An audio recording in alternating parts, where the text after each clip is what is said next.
If it ain't broke, don't fix it. That's been Kevin Stefanski's mantra to filling out his defensive coaching staff.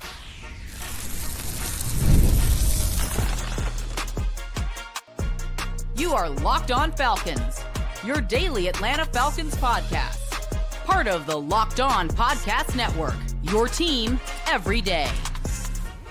Welcome back, everyone, to another episode of Locked On Falcons, which is part of the Locked On Podcast Network, now the #1 sports podcast network in all of the galaxy. And if you don't know me, I'm your humble host, Aaron Freeman, a.k.a. Sirius Black, who's been covering the Atlanta Falcons for 20 years, formerly at falcons.com, RIP, still going strong here on Locked On Falcons, your daily Atlanta Falcons podcast. And on today's episode, we'll be doing a quick overview of the new coaches that the Falcons have hired on their defensive coaching staff, talking about Kevin Stefanski's strategy and if it will pay off a little bit better than Raheem Morris's strategy when it came to retaining some offensive coaches. And we'll talk about two coaches that haven't quite been officially announced as being retained in Mike Rutenberg and Jerry Gray. And so we'll talk about some of the reasons why those guys' names haven't been announced yet on today's episode. But, you know, if you missed the news, the Falcons announced a couple of retentions and hires on the defensive side of the ball.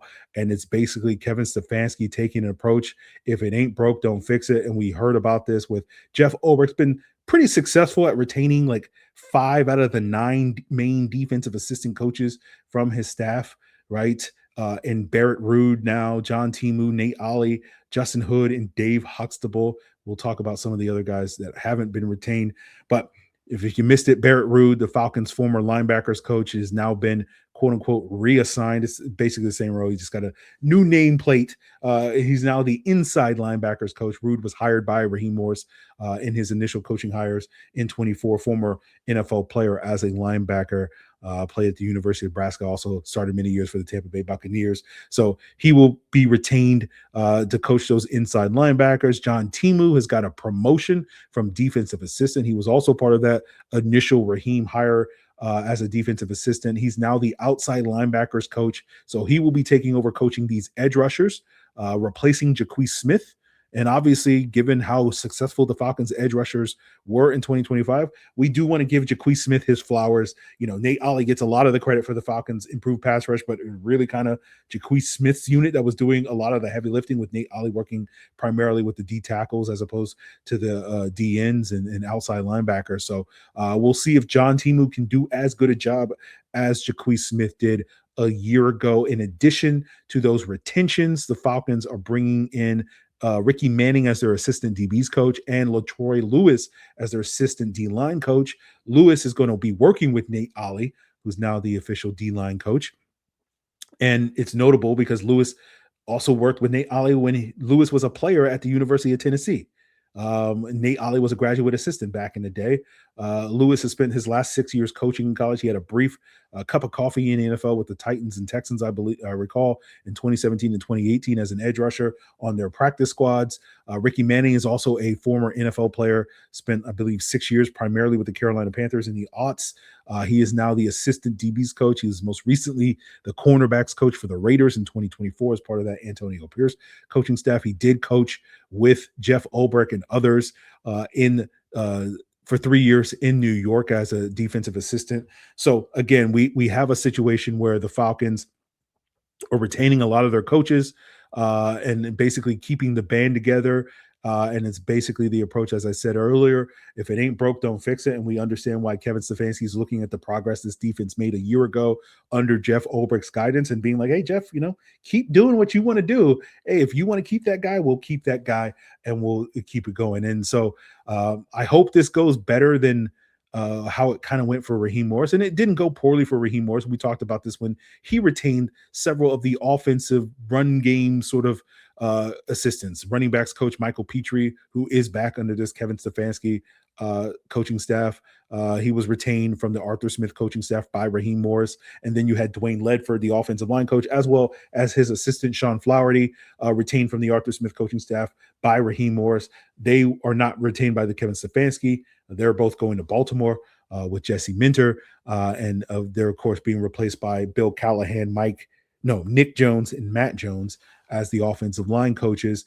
And we say like it didn't go great for him. It did. It like the run game was one of the strengths of the Falcons, was the strength of the Falcons offense the last 2 years. The Falcons had a top 10 rushing attack, probably by any metric that you could throw at it these last 2 years combined. So it's not as if like they couldn't run the football. But one of the things that you've heard us talk about is like part of the problem of if it ain't broke, don't fix it, was that the Falcons just basically didn't try to evolve their run game, right? They continued to retain that, heavy emphasis on the wide or outside zone run scheme from the Arthur Smith days. They did sprinkle a little bit of, diversification in the run game towards the end of the 24 season and the back half of the 25 season, but not a significant degree. They were by far the most outside zone heavy offense in the league, running it like 40-50% of the time when the rest of the league is running it like 25-30% of the time at most. And so, it's not to say that hurt the Falcons, because obviously they still had a very productive run game, but it did feel like they could have been better, even if it wouldn't have led to a significantly greater production. They could have been a lot harder to defend had they diversified, and that gives us some hope that, Bill Callahan in this new run scheme is going to be a little bit more diverse, still probably going to lean heavily on the outside zone as their bread and butter, but we're going to see a lot more diversity in their run scheme moving forward, with a lot more gap, with a lot more inside zone, as opposed to just kind of spamming outside zone as the Falcons far too often did the last 2 years. And that's just going to allow them to be harder to defend, even if it doesn't necessarily mean, they're suddenly going to, have, I think they've been averaging like 2,200 rushing yards per year. It's not like suddenly it's like, oh, well, they're going to get 3,000 rushing yards just because they diversify the run scheme. But it's like, okay, maybe we can add a couple hundred more yards to that total, maybe. But it's still going to be a thing where it's going to be more harder for defenses to defend us. So we're still getting the same production, but it's more effective production, if you understand what I'm trying to say. So we'll see if a similar thing can happen with this Falcons defense, where Jeff Ulbrich is basically like, hey, we're going to keep doing what we do. And again, maybe they move more further in the direction of embracing the 4-3 over front, as opposed to mixing in that 3-4 front, which was a part of the Raheem Morris sort of playbook in their base defense. So that will be something that we can explore in the future. But we'll continue today's episode exploring, two of those coaches that haven't been retained by Jeff Ulbrich so far, Mike Rutenberg and Jerry Gray.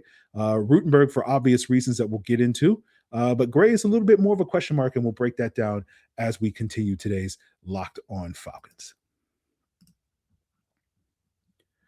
So hiring isn't easy, but if you're hiring, Indeed is all you need. Indeed Sponsored Job is going to help you avoid the problem of those hires that look good on paper, but you find out later they aren't the right fit, because Indeed is all you need. Stop struggling to get your job post seen on other sites. Indeed Sponsored Jobs is going to put your post at the top of the page and help you reach the right candidates faster. According to Indeed data, sponsored jobs posted directly on Indeed are 90% more likely to report a hire than non-sponsored jobs. So spend more time interviewing the candidates who check all your boxes with less stress, less time, and more results by using Indeed Sponsored Jobs. Get a $75 sponsored job credit to help give your job that premium placement we all know it deserves at Indeed.com/LockedOn NFL. Just go to Indeed.com/LockedOnNFL right now and support the show by saying you heard about Indeed on this podcast. Terms and conditions apply. Hiring, do it the right way with Indeed. Now that the winter games are here, you're looking to stay locked in. I know you're locked on, but stay locked in with FanDuel. This is the biggest stage every 4 years, and FanDuel is going to keep it interesting and keep you in on all the action, whether you're looking at medal counts, individual events. You got to find that right angle that's going to keep you invested in the Olympics, where the drama, the intensity is so high. So if you're an expert on curling, speed skating, hockey, you're doing great. But for those of us that aren't an expert, we're looking to support our country. We're looking for that underdog story, and we're also looking for extra ways to stay locked in, and FanDuel's going to provide that. They're going to keep the entire Olympic experience engaging from start to finish. And so the winter games are on, and there's no better way to follow them than with FanDuel. Head on over to FanDuel.com. FanDuel, play your game. So we talked about the majority of the coaches from this defensive staff have been retained under Kevin Stefanski, but two prominent names have not. That has been defensive passing game coordinator Mike Rutenberg, aka Rudy, and senior assistant head coach. I forget what his official title is. Should have looked it up before I recorded. Jerry Gray. Basically, he's like senior assistant coach of the defense. Right, it's like Jerry Gray. Jerry Gray, you do whatever you want to do. You've been coaching and playing in the NFL for like 40 straight years. So whatever you want to do, you can do. you have that track record. But why Rutenberg has not been announced, and I think ultimately the Falcons will retain him. Jerry Gray is a little bit more of a question mark, but Rutenberg is basically searching for a better job by interviewing for some of these open defensive coordinator hires. He was a candidate for the Tennessee job under new head coach Robert Saleh, who Rutenberg worked with in New York alongside Jeff Ulbrich, and then also worked with Saleh in Jacksonville prior to that a decade ago. And ultimately that Titans job went to Gus Bradley. And Rutenberg's now in the mix for the Cleveland job to replace Jim Schwartz there under new head coach Todd Monken. It makes a ton of sense. Todd Monken's been open about he wants to retain the Jim Schwartz scheme, which is very similar to the Jeff Ulbrich scheme. It's basically, as my understanding, it's still a wide 9-4-3 over front. The main difference is the Browns lean a little bit more on man coverage in their preferred zone coverage. They dabble a little bit more on cover 2. Jeff Ulbrich dabbles a little bit more in that quarters coverage, and we know that Raheem Morris's version of that is let's dial up a little bit more cover 3 in terms of your preferred zone coverage out of those different fronts. But I think Rutenberg will be a good fit for the Browns, and obviously he's been a much ballyhooed, is it the right word, coach. And it probably deserves a lot of credit for the Falcons' defensive turnaround. Now, obviously, Jeff Ulbrich can get the bulk of the credit, but he was part of that sort of trifecta of Jets coaches that Ulbrich was able to bring in the building alongside Nate Ollie. And I think you can maybe argue that Rutenberg was the second most important of those, even over Nate Ollie, who we all love. I'm not trying to take shots at Nate Ollie on this podcast, guys. Nate Ollie will hurt me. The intensity that Nate Ollie has, he will absolutely fold me. But I think with Mike Rutenberg, because he's that defensive passing game, and the Falcons' pass defense was the strength of their defense for such a portion, in addition to that pass rush, right? As part of that. Rutenberg deserves a lot of credit. And so he's been widely considered an up and coming coach. And so deserves this opportunity to interview for some of these open DC jobs. Now with Jerry Gray, it's a little bit more questionable because I've just been assuming this entire time Jerry Gray and Kevin Stefanski worked together for many years in Minnesota. And so of course, that will be part of, Kevin Stefanski's retentions. But maybe Jeff Ulbrich is out here undermining the great Jerry Gray. I don't know. Maybe Jerry Gray, being 63, I believe, maybe he's looking at, that retirement age and basically look, I don't know if, Social Security is going to exist in 2 years. I don't know. I got to get mines when I can get it. So I don't know why Jerry Gray hasn't been announced as being retained. For all I know, when Kevin Stefanski was out here coaching tight ends in Minnesota and Jerry Gray was the DBs coach, like him and Jerry Gray were beefing, right? Harrison Smith and Irv Smith were beefing on those Vikings teams, for all I know. Again, I'm spitballing, making up stuff to suggest this, just because I'm a little surprised that a coach with Jerry Gray's reputation, a coach with Jerry Gray's history with Kevin Stefanski, hasn't been announced yet. So probably the more realistic, reason is probably retirement, I guess, rather than all these other things that I'm speculating about. So we'll see what's what. We'll see if Rutenberg gets that Browns job. I don't believe him and Todd Monken have ever overlapped, but obviously, going to Cleveland, hey, you get the coach Myles Garrett, and then you got to figure out the rest of that stuff. And obviously, if Mike Rutenberg, decides that, hey, this is a great opportunity for me to get my first defensive coordinator job in the NFL, and I can do a lot of good work here in Cleveland, he could do that. So we'll see if he takes that job, and we'll see what on Jerry Gray. Hopefully we'll get some clarity on his status moving forward with the organization.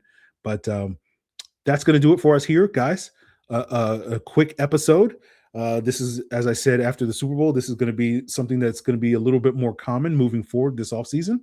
The goal at some point is to get it to the point where, you're getting the 30-minute episode plus a 10 to 15-minute extra episode. So you're getting 45 minutes a day. I can't promise you that we'll reach that goal, but we're going to try to do these as much as possible. We'll figure this out. So that's going to be something new that you can look forward to. So our next episode will probably be, I don't know. that's the beauty of the off season. It's just like you just kind of make it up as you go. It's just like, what do we want to get into? There's a lot of things I do want to get into. I just don't know what order I'm going to get into them. Like, I want to talk about Kirk Cousins coming back. I want to talk about some of the free agents that the Falcons could, let walk and retain and have those conversations. We'll see. So there will be a lot of those upcoming conversations coming on the podcast. I just don't know which one's going to be next, but continue to make Locked On Falcons your first listen. Check us out on YouTube or wherever you listen to podcasts so you don't miss whatever that topic winds up being. Check out Locked On NFL and go check out the Everydayer Club at the link in the description below at lockedonfalcons.supercast.com to find out the mini perks that you can get for $5 a month or $50 a year. It's all part of Locked On Podcast Network, your team every day.